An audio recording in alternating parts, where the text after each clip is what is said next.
Di Jawa Barat, kita semua sudah melaksanakan sejak Januari 2020. Jadi berarti udah setahun lebih ya? betul. Jadi tahun 2020 itu KPU RI mengeluarkan surat nomor 181 yang menjadi dasar mekanisme pelaksanaan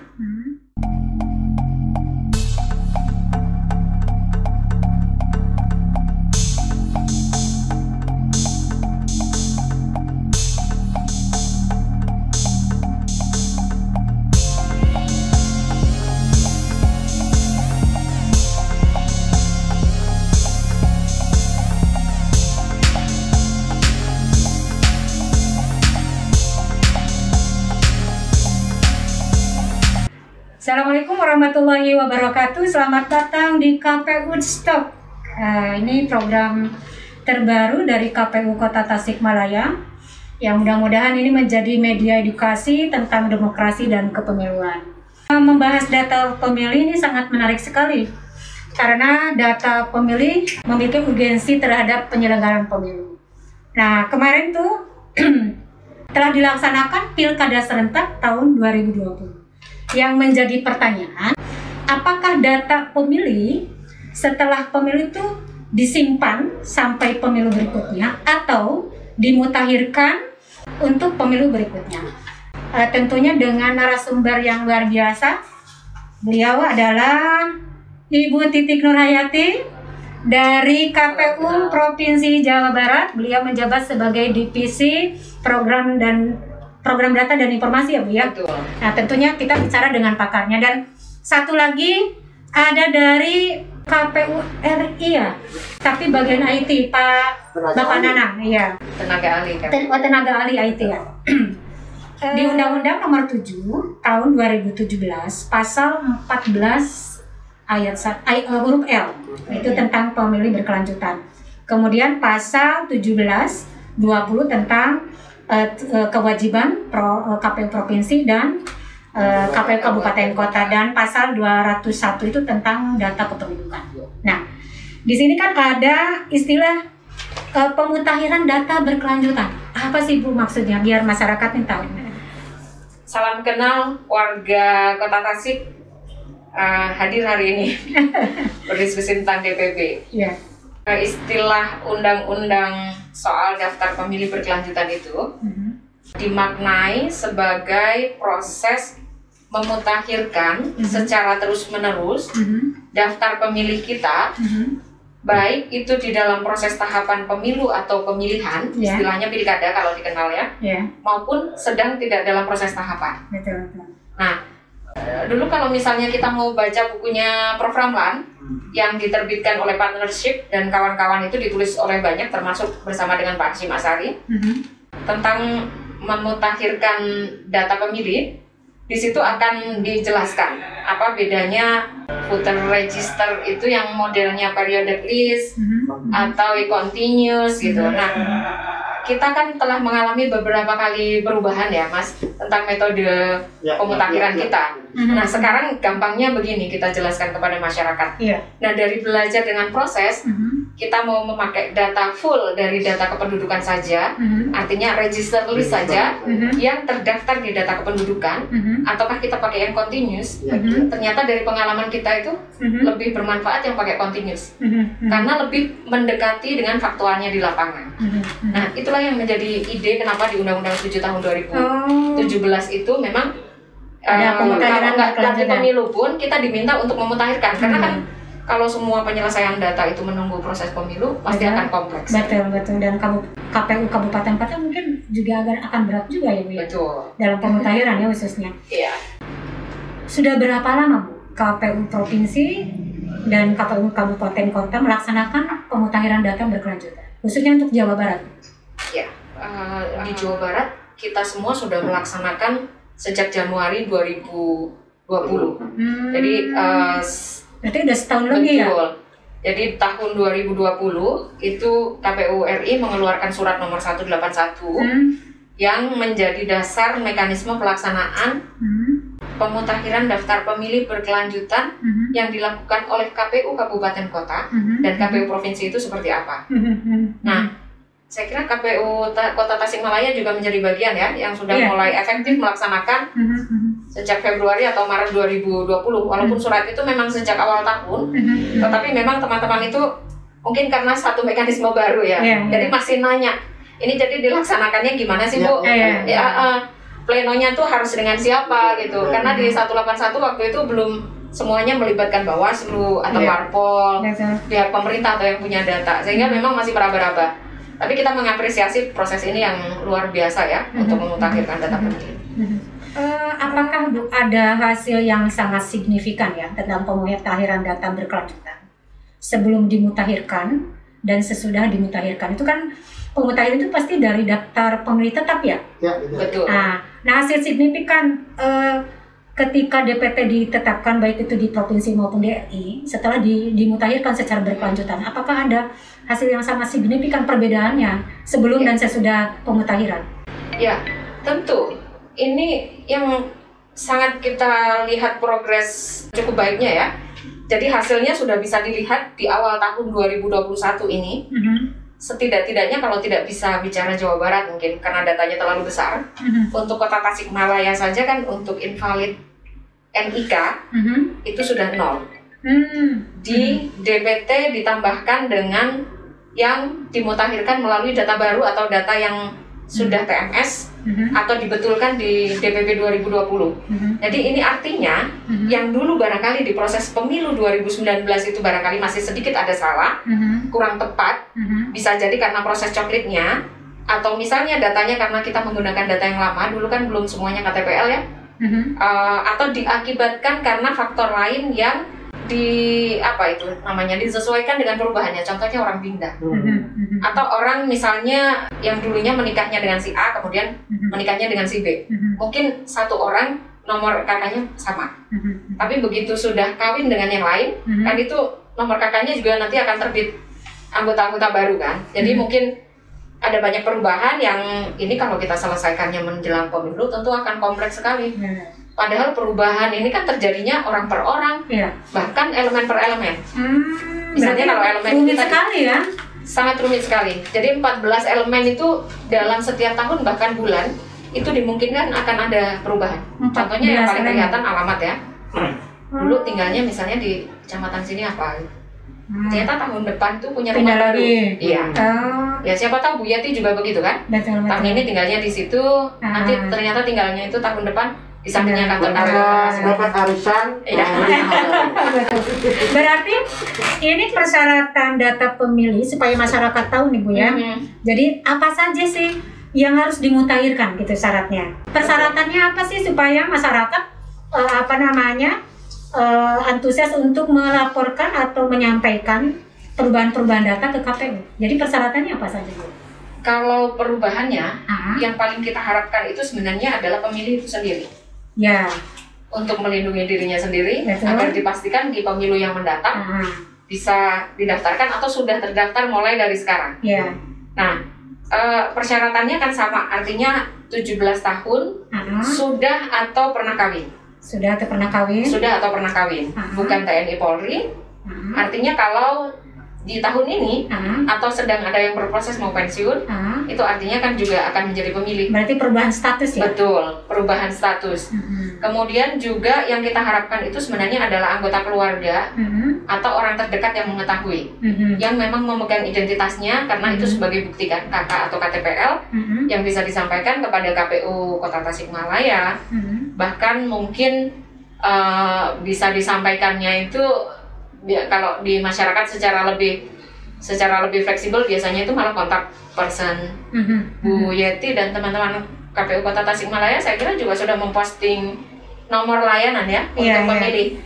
Atau paling enggak tuh telepon ke nomor yang tertera di kantor KPU Tasikmalaya menanyakan, insya Allah pasti dilayani. Berarti bukan teman pemilih ya. Berarti bukan di Kota Tasikmalaya yang sedang melaksanakan pemutakhiran data berkelanjutan. Jadi kalau misalkan bapak-bapak, ibu-ibu yang tadi sudah disampaikan sama Bu Titik, ada perubahan status di wilayah kabupaten manapun, silakan datang ke KPU, begitu ya Bu ya? Iya. Dan melaporkan supaya dimutakhirkan untuk pemilu yang akan datang. Oke, ini sekarang karena ini ada narasumber laki-laki satu-satunya nih. Iya. Ini ahli IT nih, harus kita serap ilmunya.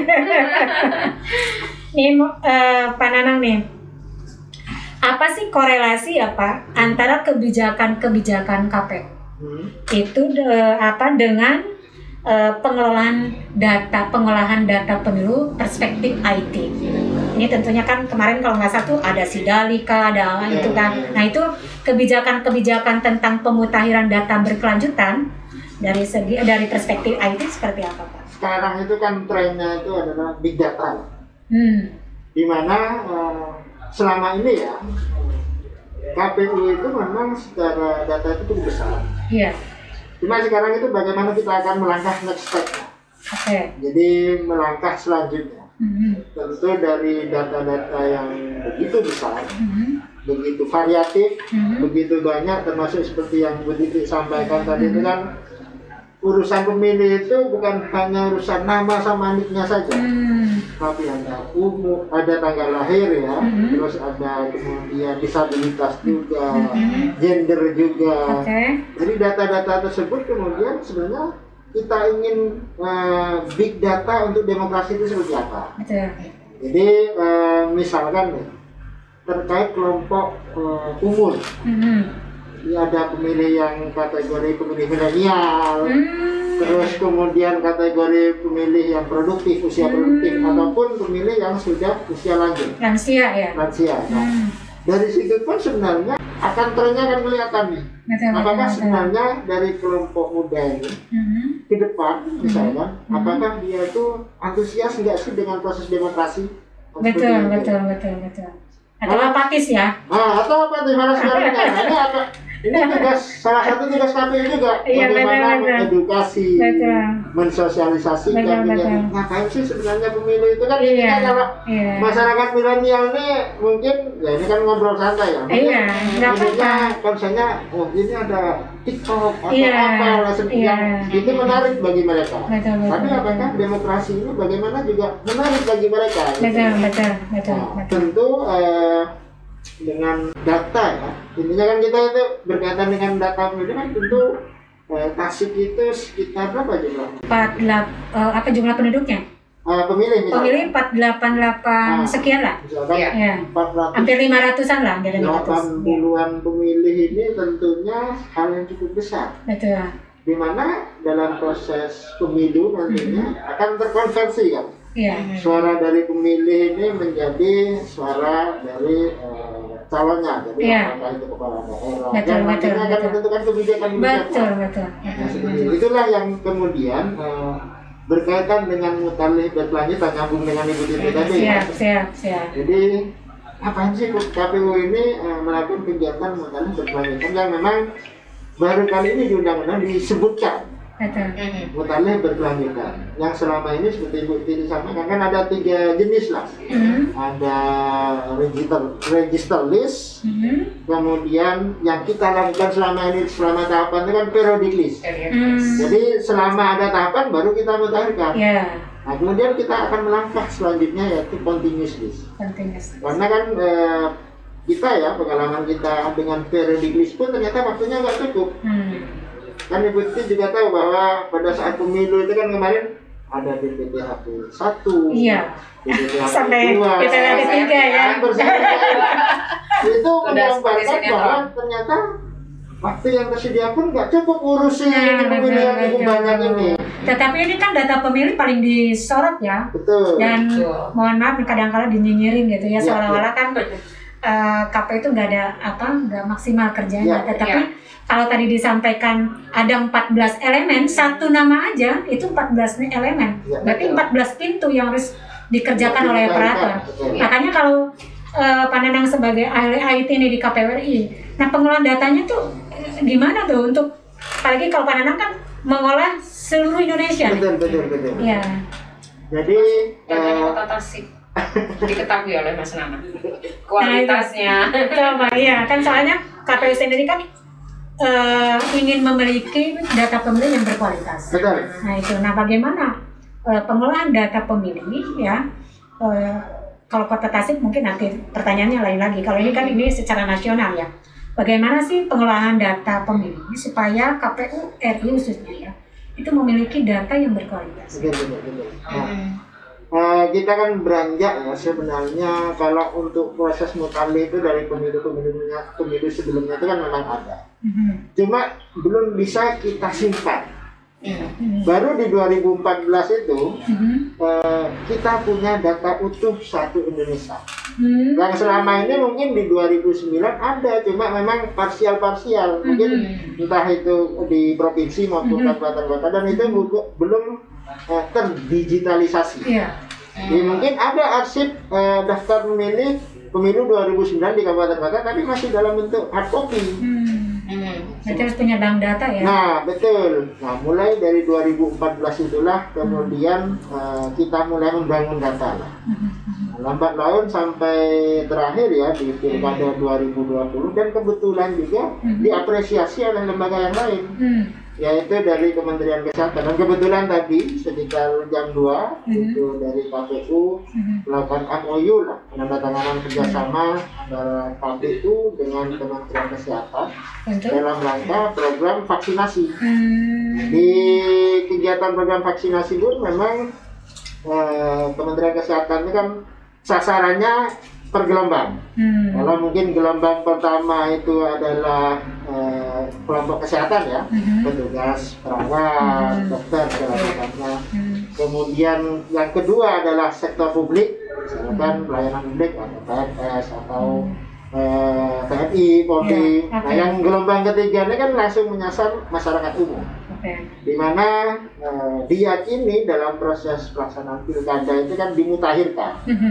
Jadi prinsip mutakhir itu kan akurat, komprehensif, jadi semua warga itu didata lah ya, dan juga mutakhir sesuai dengan kondisi saat ini. Nah dengan 3 prinsip itulah dan diakui oleh kementerian yang lain dalam hal ini Kemenkes bahwa ini bisa diperuntukkan pemanfaatan data hasil kegiatan KPU pemutahiran itu untuk kegiatan vaksinasi. Ada aplikasi khusus nggak Pak Nanang untuk pemutahiran data berkelanjutan seperti kalau pemilu itu kan ada Sidalih ya. Betul. Nah kalau untuk DPP sendiri punya aplikasi khusus nggak? Jadi kalau secara terpusat memang kita akan sediakan Sidalih berkelanjutan. Tapi juga tidak menutup kemungkinan misalkan KPU Kota Tasik membuat berkreasi dengan sistem informasi yang kira-kira lebih mendekatkan kebutuhan dengan konteks masyarakat Tasik, misalkan supaya cepat itu. Prosesnya juga ya. Betul, seperti itu. Ada juga kan kemarin pilot project seperti di Kota Sukabumi, di Kota Serang dan 3 kota yang lain ya. Sebenarnya semangatnya itu sama, semangat memutakhirkan. Nah tinggal sekarang bagaimana langkah memutakhirkan itu sesuai dengan konteks wilayahnya. Tentu masyarakat perkotaan itu kan berbeda dengan masyarakat pedesaan. Jadi pendekatan misalkan kalau di struktur kota itu ada RT RW, belum tentu di desa itu ada RT RW. Mungkin kepala dusun atau di daerah yang lain kayak di Bali itu ada kepala. Kota Tasik ada ARWT mungkin ya. Dan belum tentu kabupaten kota lain mempunyai ARWT. Betul. Berarti kalau ini dilaksanakan data pemilu berkelanjutan itu berarti ada pengurangan DPT dong. Ibasnya ke DPT nggak? Ada 2 kemungkinan ya kita melihatnya. Seharusnya memang penambahan juga iya, pengurangan juga iya gitu. Jadi penambahannya itu terkait dengan yang baru 17 tahun atau pindah masuk. Terus kemudian juga yang sudah tidak lagi berstatus TNI Polri. Atau kemungkinan lain lah ya. Misalnya kan kalau kemungkinan lain itu sesuatu yang sifatnya barangkali bisa force majeure. Force majeure itu contohnya gini, tiba-tiba ada, tapi nauzubillah ya, jangan sampai terjadi. Contohnya ya, perbatasan antara kota Tasik dengan Kabupaten Tasik, misalnya ada banjir besar yang meniadakan sebagian wilayah, sehingga tanahnya bergeser gitu. Nah kemudian pemerintah itu kebijakannya nasional atau provinsi itu merealokasi warga kampung itu masuk ke kota Tasik, itu kan alasan lain gitu. Misalnya kan ada kemungkinan berarti ada penambahan ya? Betul, itu kemungkinan ada penambahan jika kemudian memang dibuatkan sebuah kampung baru, penamaan wilayah baru yang ditambahkan gitu. Nah, atau kemungkinan kedua itu untuk pengurangan. Kalau pengurangan itu bisa karena meninggal, pindah keluar, maupun yang anak muda yang kemudian menjadi TNI Polri. Karena yang satunya kan pensiun, yang satunya lagi berpindah menjadi TNI Polri. Nah, data-data ini kan kalau kita lihat tidak semua hal itu dicatatkannya di Sukcapil. Bahkan kadang-kadang data itu mungkin adanya itu di kelompok masyarakat, RT RW, atau mungkin bahkan individu yang tahu sendiri ya. Contohnya pindah keluar dan masuk itu. Ada yang pindah keluar itu hanya melaporkan kepada daerah tujuannya. Kita nggak tahu gimana tiba-tiba terbit juga sebenarnya identitas baru. Tapi kita nggak membicarakan itu. Tapi kemungkinan itu selalu ada. Nah, belum lagi termasuk elemen-elemen tadi yang berubah ya, yang ketiga. Jadi bisa tambah, bisa kurang, bisa juga karena kita memperbaiki datanya. Sudah ada di DPT, tapi alamatnya berubah. Atau status kawinnya berubah. Nah, ini yang paling seringnya. Jadi dari 14 elemen pun kan sifatnya nggak stuck gitu. Jadi nggak setiap saat seperti itu. Ada yang harus kita update. Nggak terjadi data ganda nggak? Bisa juga berkontribusi ganda kalau kita nggak rajin mengecek. Nah, tadi yang disampaikan oleh Mas Nanang itu dengan adanya aplikasi yang nanti akan disediakan oleh KPU RI dan atau bisa menggunakan untuk sistem aplikasi pendamping yang disesuaikan dengan kebutuhan. Kalau kebutuhan itu bisa untuk pemutakhirannya, bisa untuk aplikasi untuk memperoleh datanya. Nah, itu kan bisa digunakan untuk meminimalisir persoalan data yang diakibatkan oleh proses memutakhirkannya. Nah, kalau di sekarang kan ada waktu lebih banyak ya. Coba bayangkan kalau kita misalnya mau pemilu tuh. Semua data kita mutakhirkan bersamaan. Betul. Akhirnya entry-nya, mengubahnya gitu. Gerubukan biasa. Tapi kalau pemilunya jadi tahun 2024 itu kan ada dua pemilihan ya, nasional sama pilkada kalau nggak salah. Kalau kita melihat undang-undang baru betul. Jadi pemutakhiran juga akan bukan berat ya, maksudnya beban kerja mau bertambah ya. Betul. Belum terbayangkan malah. Dan sedikit menambahkan. Kalau berkaitan dengan mutakhir yang selama ini kan intinya yang masyarakat yang tersentuh administrasi kependudukan. Padahal sementara di hak memilih itu warga negara Indonesia semuanya. Itu dia. Hanya ada dua kelompok nih, kelompok yang tersentuh administrasi kependudukan dan kelompok marginal yang tidak tersentuh administrasi. Nah, ini yang dua-duanya harus kita urus juga. Betul. Nah, ini menjadi PR lah bagi kita. Betul.